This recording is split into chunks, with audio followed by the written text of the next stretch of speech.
तो दोस्तों, अब हम लोग बात करने जा रहे हैं केमिस्ट्री के बारे में। ये मेरी सब्जेक्ट वाइज आखिरी वीडियो है। इसके बाद जितने भी आप लोगों के डाउट्स होंगे कुछ या फिर उसको मैं Q&A में ले सकता हूँ, या फिर छोटे मोटे डाउट्स होंगे तो आप मुझे मेल कर दीजिएगा, मैं आपको उसका मतलब रिप्लाई कर दूँगा। तो केमिस्ट्री बेसिकली 3 टॉपिक्स में डिवाइडेड है, आपकी फिज़िकल, इनऑर्गेनिक और ऑर्गेनिक। तो फिज़िकल केमिस्ट्री से लगभग क्वेश्चंस आते हैं, एक लगभग 20 से 21 क्वेश्चन आएंगे फिजिकल केमिस्ट्री से, और 9 क्वेश्चन लगभग आते हैं इनऑर्गेनिक से, और बाकी ऐसे 15 क्वेश्चन आते हैं, नहीं 9 क्वेश्चन आते हैं इनऑर्गेनिक से और लगभग 15 क्वेश्चन आते हैं ऑर्गेनिक से। तो इसी के बारे में हम लोग जानेंगे कि मतलब क्या चीज़ क्या क्या देखनी रहेंगी और किससे क्या रिलेट होगी चीज़ें। और सबसे ज़्यादा फ़ायदा रहता है कि कई चीज़ें जो केमिस्ट्री की रहती हैं फिज़िकल में वो फिज़िक्स से रिलेट हो जाती हैं, तो बहुत हमें आराम हो जाता है। तो पहला चैप्टर रहता है some basic concepts of chemistry. इस चैप्टर को रेडॉक्स और इलेक्ट्रोकेमिस्ट्री के साथ में पढ़ना चाहिए। वैसे इलेक्ट्रोकेमिस्ट्री वाला थोड़ा सा आप पार्ट रोक सकते हो, बट रेडॉक्स और बेसिक कॉन्सेप्ट ऑफ केमिस्ट्री साथ में रख सकते हो, क्योंकि जो भी एन फैक्टर और क्या कहते हैं कितना नॉर्मेलिटी निकालने में जो एन फैक्टर रहता है और सब चीज़ें रहती है, ऑक्सीडेशन में स्टेट्स में कितना अंतर आया है, वो दोनों को साथ में लेकर चलना होता है। तो अगर मैं केवल रेडॉक्स और इससे देखूं तो लगभग 2 क्वेश्चंस बनते हैं रेडॉक्स और इस पहले चैप्टर को मिला के। तो यही आपको मोलैरिटी, नॉर्मेलिटी और सबके जितने भी ग्राम इक्विवेलेंट और सब चीज़ें कॉन्सेप्ट्स होंगे उससे रिलेटेड क्वेश्चंस होंगे। दूसरा चैप्टर आता है स्ट्रक्चर ऑफ आइटम। ये चैप्टर एकदम एनसीईआरटी से रीड करना चाहिए, क्योंकि इसमें बहुत अच्छी अच्छी चीज़ें लिखी हुई हैं और काफ़ी चीज़ें ऐसी रहती हैं जो फिजिक्स की थ्योरी में भी हेल्प कर सकती हैं। तो इससे भी बेसिकली 2 क्वेश्चंस आते हैं। एक तो नॉर्मल क्या कहते हैं, जो जैसे कोई क्वेश्चन एटम वाले आते थे मोमेंटम नील बोर के मॉडल पे वगैरह पे। दूसरा आ सकता है हाइजेनबर्ग या डी ब्रॉगली से, और फोटो इलेक्ट्रिक से भी आ सकता है क्वेश्चन। बट बेसिकली जैसे आपने मॉडर्न में प्रिपेयर कर लिया होगा अगर आपने फिजिक्स का, तो ये चैप्टर आपका उसी के साथ में निकल जाएगा। मतलब दोनों चैप्टर साइमल्टेनियसली पढ़ने रहते हैं। वो आपको देखना है कि आपके फिजिक्स में नोट्स ज़्यादा अच्छे थे कि केमिस्ट्री नोट्स ज़्यादा अच्छे थे, उससे आपकी चीज़ें बन जाएंगी। फिर आता है सबसे बेसिक चैप्टर जो इनऑर्गेनिक का पूरा बेस बनाता है, वो है classification of elements and periodic property. तो उसमें वही क्या कहते हैं कि इलेक्ट्रोनेगेटिविटी कैसे चलती है, इलेक्ट्रॉन आयनाइजेशन एंथैल्पी कैसे चलती है, सब है। और मतलब ट्रेंड याद करने और एक्सेप्शंस जो होंगे, एक्सेप्शन आपके नोट में सब टीचर्स ने लिखवाए होंगे, तो वो एक्सेप्शन ठीक से याद कर लेना इलेक्ट्रोनेगेटिविटी और इलेक्ट्रॉन गेन एंथैल्पी में, तो वो काफ़ी काम आएंगे फिर बाद में आगे। ये पूरा चैप्टर जो है ये एकदम पढ़ना रहता है, ये एनसीईआरटी से आप स्किप कर सकते हो, ऐसा कोई बहुत ज़रूरी नहीं है। और लेकिन आपने नोट्स से अच्छे से प्रिपेयर कर लेना, क्योंकि इसका जो भी मतलब जो भी एप्लीकेशन वाला पार्ट है वो जब आप इनऑर्गेनिक एनसीईआरटी पढ़ोगे तो उसमें यूज़ होगा। फिर अगला चैप्टर आता है केमिकल बॉन्डिंग और मॉलिक्यूलर स्ट्रक्चर। तो ये तो केमिस्ट्री का सब काफ़ी बेसिक चैप्टर है, मतलब पूरी केमिस्ट्री ऑर्गेनिक इनऑर्गेनिक हर जगह लगता है कहीं ना कहीं। और इससे वही ज्योमेट्री और शेप जो रहते हैं VACP थ्योरी और वैलेंस बॉन्ड थ्योरी से वो हो जाएगा। और एक क्वेश्चन MOTS आ जाएगा। लगभग इससे 3 या 4 क्वेश्चन बनते हैं केमिकल बॉन्डिंग से, और बेसिकली 3 ही बनेंगे, 4 मुश्किल ही बनते हैं, कभी कभी कभी बनते हैं।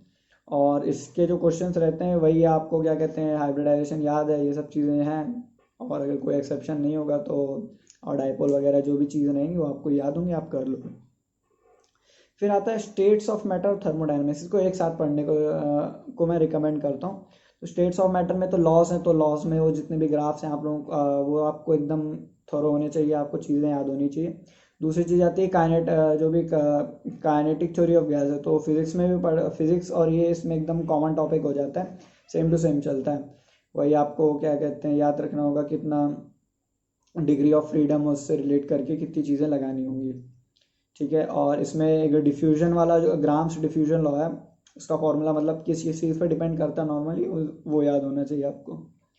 फिर आता है थर्मोडायनेमिक्स। तो इसमें बस साइन कन्वेंशन का अंतर रहता है फिजिक्स और केमिस्ट्री में, और फिजिक्स में अगर पढ़ा होगा तो केमिस्ट्री में भी आराम रहता है, लेकिन केमिस्ट्री में कुछ कुछ चीज़ें अलग रहती हैं, जैसे एंथैल्पी और ये सब चीज़ें जो रहेंगी इनसे काफ़ी चीज़ें आगे गवर्न होती हैं। तो एक तो ये रहता है, और इसका जो वो वाला पोर्शन है गिब्स जो फर्स्ट लॉ वाला है वो तो आपका एकदम फिजिक्स से ओवरलैप हो जाता है, उसमें कोई बहुत ज़्यादा दिक्कत नहीं आती। जो इसका सेकंड लॉ और थर्ड लॉ है वो आप एनसीईआरटी से रीड करना, क्योंकि वो बहुत ही अच्छा दे रखा है इस केमिस्ट्री की एनसीईआरटी में कि कैसे एंट्रोपी से सब चीज़ें रिलेट होती हैं और गिब्स फ्री एनर्जी कैसे कंट्रोल करता है, उससे इक्विलिब्रियम पे कैसे आया जाता है।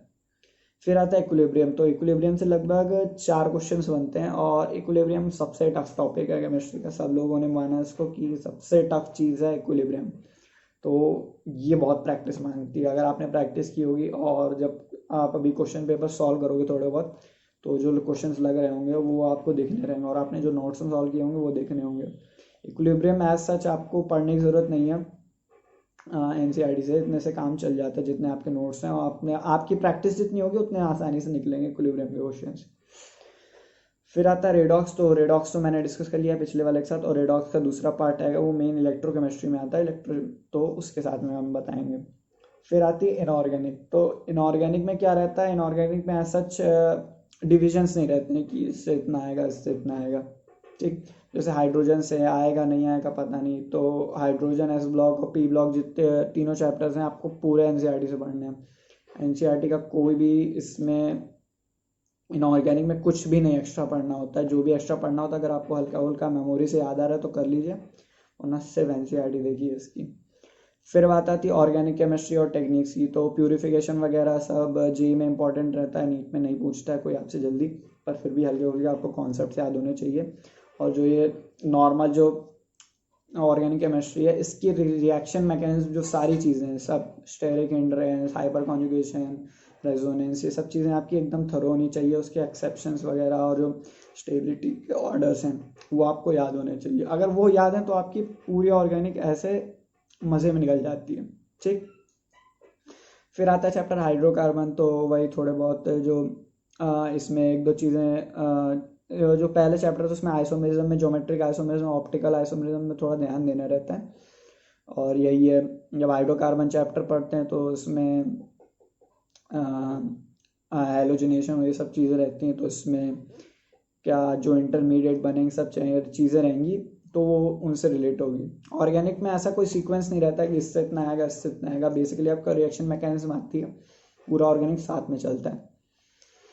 फिर आता है एनवायरमेंट केमिस्ट्री। तो जो इकोलॉजी में पढ़ा हुआ है एनवायरमेंट केमिस्ट्री वो लगभग, जो उसमें पॉल्यूशन वाला चैप्टर था ये लगभग बराबर है। इसमें मेन स्मॉग वगैरह देखना रहता है और ग्रीन हाउस इफेक्ट वाली चीज़ें जो रहती हैं वो देखनी रहती हैं।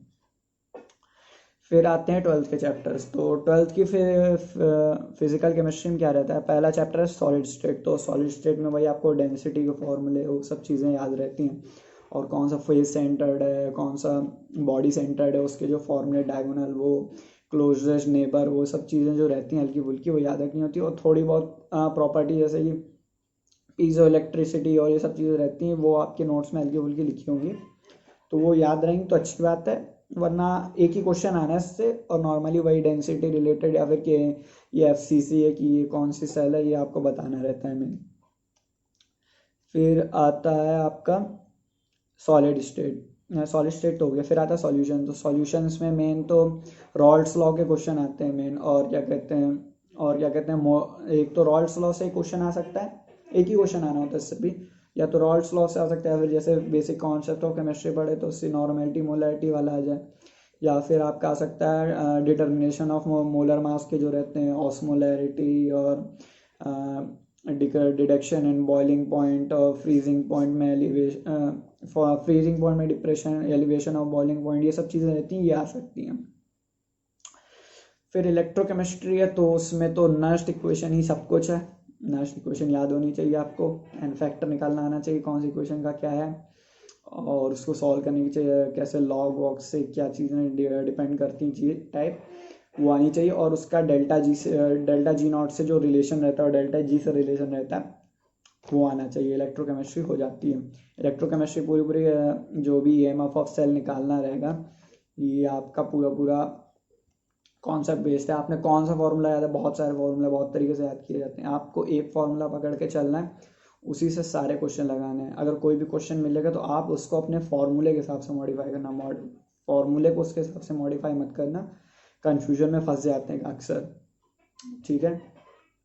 फिर आता है केमिकल काइनेटिक्स। तो फर्स्ट ऑर्डर काइनेटिक्स ही मेन पढ़ा जाता है, एकदम न्यूक्लियर रिएक्शन का, और ये एकदम सेम चलेगा केमिकल काइनेटिक्स में।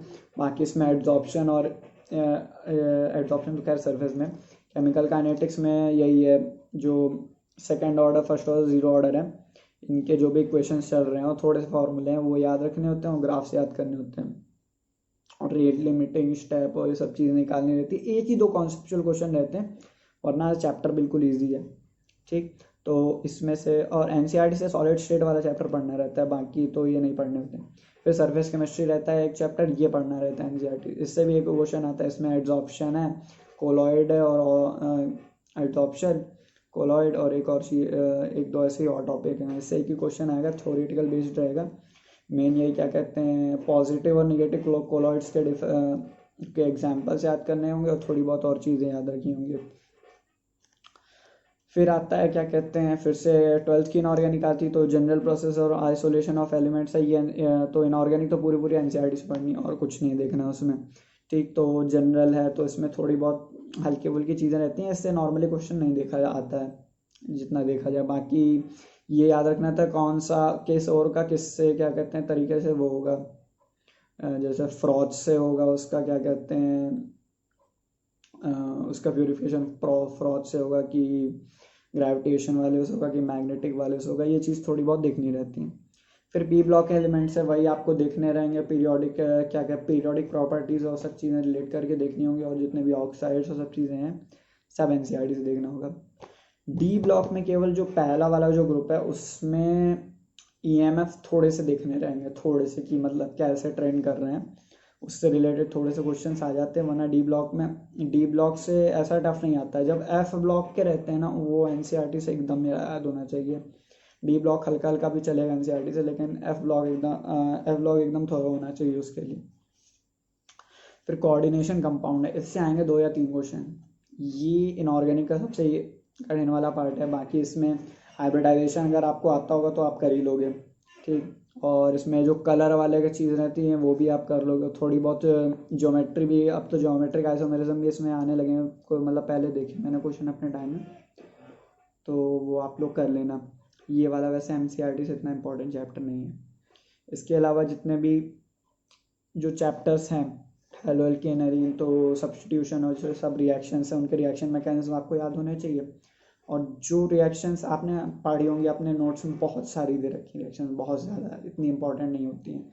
जो एनसीईआरटी में रिएक्शन देखेंगे उनको बेसिकली लेके चलना है, और उनके मैकेनिज्म अच्छे से लेके चलने हैं। बाकी के मैकेनिज्म और अगर आप मतलब एक रीड हल्के से नोट्स के ले लो, नहीं भी याद है तो कोई बहुत डिफरेंस नहीं आता है। मेन आपको जो एनसीईआरटी के दे रखे हैं, जो भी थोड़े बहुत रिएक्शन दे रखे हैं वो मेन आने चाहिए। ठीक है, अगर आप लोग मुझसे पूछोगे क्या कहते हैं किसी वीडियो में बताना चाहो कि मतलब कौन कौन से स्पेसिफिक पढ़ के चलने हैं, तो मैं उसके लिए भी कर सकता हूँ। बट यही है, 7 दिन के लिए मैं बता रहा हूँ, जितना मतलब 7-8 दिन के लिए इतनी इतनी चीज़ें देख लोगे ना, तो आपको मतलब काफ़ी हाइक मिल सकता है। 40 से 50 मार्क्स का अगर हाइक मिल जाता है आपको, तो वो आपको सिलेक्शन क्राइटेरिया पार करने में बहुत हेल्प करेगा। फिर बात आती है बायोमॉलिक्यूल्स की, तो बायोमॉलिक्यूल्स मैंने बताया था, बायोमॉलिक्यूल्स के साथ साथ करना है। ठीक है, तो ऑर्गेनिक के जो 15 क्वेश्चन हैं उनमें से 2 क्वेश्चन तो बायोमॉलिक्यूल के बन जाएंगे, तो खुशी की बात हुई ना कि आपका बायो भी हो गया, ये भी हो गया, साथ में 3 क्वेश्चन होने के लिए। तो ये एनसीईआरटी से बिल्कुल करना है। ऑर्गेनिक है एनसीईआरटी से, जो रिएक्शन है केवल वो रीड कर लो, बाकी मैकेनिज्म तो नोट्स में होगा, उसमें बहुत कम दे रखे होते हैं।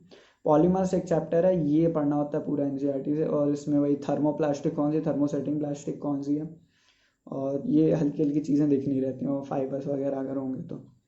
ठीक, और फिर आता है केमिस्ट्री इन एवरीडे लाइफ, तो ये तो एनसीईआरटी देखना है। तो केमिस्ट्री बेसिकली देखा जाए तो आधी केमिस्ट्री एनसीईआरटी से चलनी है। ठीक है, लगभग मैंने खुद देखा 45 में से 30 क्वेश्चन ना एनसीईआरटी से निकल जाते हैं आराम से। ऑर्गेनिक, फिजिकल, सब लोग केवल हाइप बनाते हैं एनसीईआरटी बायो की पढ़नी चाहिए, बाकी प्रोडक्टिव नहीं है, तो ऐसा नहीं है। आपको इनऑर्गेनिक पढ़ोगे पूरे पूरे आपको एनसीईआरटी से मिलेंगे क्वेश्चन, 9 में से 7-8 मिलेंगे। ऑर्गेनिक के भी आधे मिल जाते हैं, और फिजिकल के तो जो न्यूमेरिकल्स हैं वो थोड़े बहुत बाहर के मिलेंगे, बाकी आपको एनसीईआरटी से मिल जाती चीज़। तो बेसिकली यही है कि आपके पास 7-8 दिन बचे हुए हैं, आप चीज़ें एनसीईआरटी के अकॉर्डिंग लेके चलो। ठीक है, लोग कितना भी बोलें कि वो प्रोडक्टिव नहीं, वो प्रोडक्टिव नहीं है, बट होती हैं, मैंने की है, मैंने पर्सनली की है, मेरे काम आई हैं। केमिस्ट्री थोड़ा सा मेरा बिगड़ गया था पेपर, बट बाकी मेरे पेपर्स अच्छे गए थे, तो मेरे मार्क्स सही आ गए थे। और बाकी मैं वीडियो यहीं पे ख़त्म कर रहा हूँ।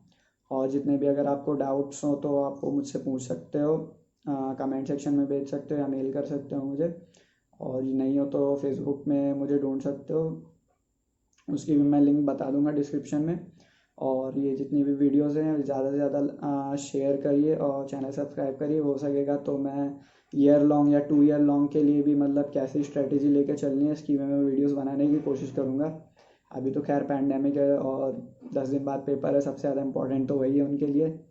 तो ऑल द बेस्ट। और बाकी आगे भी कैसे पॉजिटिव रहें, क्या करना है चीज़ें, उसके लिए भी मैं, अगर आप मुझे बोलेंगे तो मैं उसके लिए भी बताऊँगा। क्योंकि एंड टाइम में पढ़ना, रिवीजन ज़्यादा पढ़ना नहीं रहता है। 6-7 घंटे पढ़ो, 6-7 घंटे में मतलब 2 पेपर लगाओ एक, ठीक है, 3-4 घंटे पढ़ो, 2 पेपर लगाओ, उनका एनालिसिस करो, बस दिन ख़त्म।